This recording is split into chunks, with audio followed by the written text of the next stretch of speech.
but for three last years, I worked at the United Nations in New York. So, and every single time when, for instance, European countries, even US, they like very much, even though they not necessarily always do the good job around the world, but they were always including the human rights in many different, because it's always, it goes this, whatever issue you touch between states, it's always human rights is a part of the everything.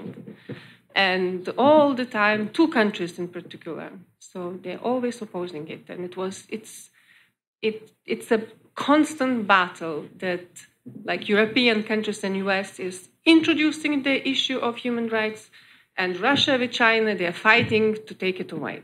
So it's a permanent, it's like always spend our time, I say Massimo was saying about that very often scholar conferences are not very productive and it's a lot about talking. And I was smiling inside of me by saying, and diplomatic, meaning the conferences between states is very often just about talking. Let's talk. It's beautiful. Take a nice issue and just discuss and do nothing. While in reality, people are suffering and then we have wars and we have many problems. So states also, because, and most of the time where states, they lose a lot of energy is fighting, it will be mentioned, the human rights, or it will not be mentioned. And China is one of those major forces who always would fight till the last minute to eliminate even the mentioning of human rights. So it's known, it's not new, and the battle, it's very difficult. And even in a way, it's a little bit understandable that South Korea is in a very delicate situation, political situation, because of the situation, actual situation in North Korea. And already, it's a fantastic that your case is known by the Human Rights Without Frontiers. That is, it's a very good that in Europe already knows your case. That is a problem. This acknowledgement is extremely important. So, and you should continue, let world know your problem. Usually, when it's really the case with refugee, normally even people, they are not against the refugees.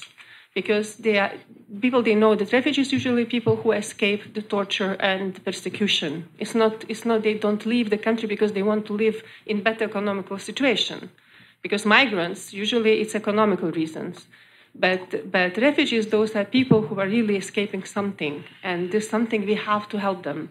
They are many, they are not many, it's not even the question. And very often, of course, you have the bad guys who are overusing, making propaganda, and etc. It exists, but somehow people, they find the right way to understand what is refugee and what is not refugee. What is difficult, as I mentioned, for instance, like if you take that the fact is that Eritrea, because government takes the boys for the military service for life, it's quite recruiting. It's like they cannot escape it, and quite few European countries, they give the refugee status almost automatically to Eritrean boys. So the situation is that black African coming from all over Africa, they lose the document, and they say, I'm Eritrean. So it takes time to really go to the bottom of the situation if really the boy is from Eritrea. Because if the boy is from Eritrea, he will be granted the refugee status. But he is from Mali or he is from Senegal, that's another situation. So meaning that there are a lot of abusers. So that's why the processes sometimes they are slow. But I believe that, I don't know how specifically of your brothers and sisters in Italy, for instance, I just don't know. I don't have the facts. So most probably that when they really go to the bottom of it, and they will be granted. But now the question is that you are in South Korea and you cannot be deported from Korea. It will be a criminal act from the part of Korea to deport somebody who risks his life be deported.